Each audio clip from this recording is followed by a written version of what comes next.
ಒಂದು ಕಾರ್ಯಕ್ರಮ ಚಿಂತಾಮಣಿಲಿರುವಂಥ ಆಜಾದ್ ಚೌಕ್ನಲ್ಲಿ ನಡೆದಿದೆ. ವಿಶೇಷ ಏನು ಅಂದರೆ ಇದು ಅದ್ಭುತವಾದಂಥ ಒಂದು ಧಾರ್ಮಿಕ ಕಾರ್ಯಕ್ರಮ. ಸುಮಾರು ವರ್ಷಗಳಿಂದ ನಿರಂತರವಾಗಿ ಒಂದು ಸೇವೆ ನಡ್ಕೊಂಡು ಬರ್ತಾ ಇದೆ. ಬ್ರಹ್ಮ ರಥೋತ್ಸವ, ಎಲ್ಲೆಲ್ಲೋ ರಥೋತ್ಸವ ಅಂದರೆ ಹೋಗಿ ಬರ್ತೀವಿ, ಆ ನೂಕುನುಗ್ಗುಗಳಲ್ಲೆಲ್ಲ ನೋಡಿ ಬರ್ತೀವಿ. ಅಂಥದ್ರಲ್ಲಿ ನಮ್ಮ ಚಿಂತಾಮಣಿಲೇ ಇಂಥ ಒಂದು ಅದ್ಭುತ ಒಂದು ಕಾರ್ಯಕ್ರಮ ನಡೀತಿದೆ. ಇದು ರಥೋತ್ಸವ ಅಂದರೆ ಕೇವಲ ಒಂದಿನದ ಕಾರ್ಯಕ್ರಮ ಅಲ್ಲ, ನಿರಂತರವಾಗಿ 10-15 ದಿನದಿಂದ ಇದು ಪೂಜೆಗಳೆಲ್ಲ ಮಾಡ್ಕೊಂಡು ಬಂದು ಒಂದು ನಿಷ್ಠೆಯಾಗಿ ಮಾಡುವಂಥ ಒಂದು ಕಾರ್ಯಕ್ರಮ. ಇಲ್ಲಿ ಬಂದ ಭಕ್ತರಿಗಾಗಲಿ ನಡೆಸಿರುವಂಥ ಸೇವಾಕರ್ತರಿಗಾಗಲಿ ಖಂಡಿತ ಭಗವಂತ ಎಲ್ಲ ಒಳ್ಳೇದು ಮಾಡಿ ಆಶೀರ್ವದಿಸ್ತಾನೆ ಅಂತ ನಂಬಿಕೆ ಇದೆ.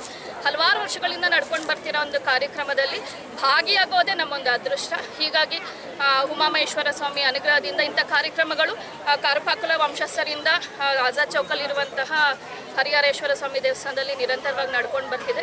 ಈ ಕಾರ್ಯಕ್ರಮ ಇನ್ನಷ್ಟು ನಡೆಯುವಂಥ ಆಶೀರ್ವಾದ ಸಿಗಲಿ ಅಂತ ದೇವರಲ್ಲಿ ಎಲ್ಲರ ಮುಖಾಂತರ ನಾನು ಇವತ್ತು ಪ್ರಾರ್ಥನೆ ಮಾಡ್ಕೊಳ್ತಿದ್ದೀನಿ.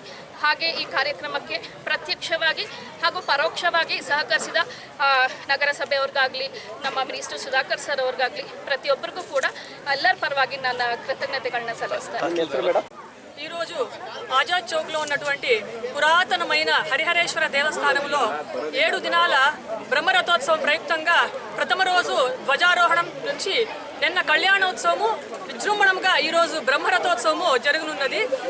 కావున ఇక్కడ భక్తులందరూ కూడా అత్యధిక సంఖ్యలో పాల్గొని బ్రహ్మరథోత్సవంని దర్శించి పునీతులు కావాలని చాలా మంది భక్తులు భక్తియుక్త సేవలతో భగవంతునికి సేవ సమర్పించి ఈరోజు ఇక్కడ అందరూ కూడా ఆయన ఇప్పుడు బ్రహ్మరథోత్సవం ముందర ఊరేగింపేటువంటి ఉత్సవాన్ని చూసేందుకు ఉత్సుకతతో వచ్చినారు. రేపు మన్నాడు కూడా ఇంకా మళ్ళీ బ్రహ్మరథోత్సవం ప్రయుక్తంగా వేరే వేరే కార్యక్రమాలు, పార్వాటోత్సవము, శయనోత్సవము, లాస్ట్లో త్రిశూల స్నానము ఉంటుంది. దాని తర్వాత వసంతోత్సవము, అదేవిధంగా వెంకటేశ్వర స్వామి బ్రహ్మరథోత్సవం కూడా కంటిన్యూస్గా ఉంటుంది.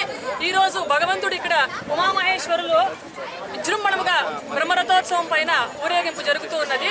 ఇక్కడ ఇది చాలా 400 years నుంచి చేస్తున్న ఉత్సవము. కావున ఇక్కడ భక్తులు అందరూ కూడా భక్తి శ్రద్ధలతో భగవంతుని దర్శించుకునేందుకు వచ్చినారు. ఇక్కడ భగవంతుడు చాలా విశేషమైనటువంటి వారు. ఇక్కడ మా ముత్తాతల వారు సుబ్బరాయప్ప శ్రేష్ఠి వారి తాతగారు కాశీ నుంచి లింగంని తల మీద పెట్టుకొని నడుచుకొని తీసుకొని వచ్చి ఇక్కడ ప్రతిష్ఠ చేసినారు. చాలా విశేషమైనటువంటి ఆలయం ఇది.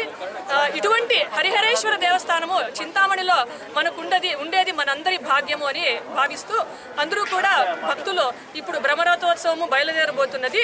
ప్రతి ఒక్కరూ కూడా తమ చేతులతో రథోత్సవాన్ని ముందరికి ఈడ్చి జన్మ మృత్యు జరా వ్యాధి నుంచి బయటపడి ఇప్పుడు తీర్థప్రసాదాలు తీసుకొని కృతార్థులు కావాల్సిందిగా మేమందరూ ఆహ్వానిస్తున్నాం.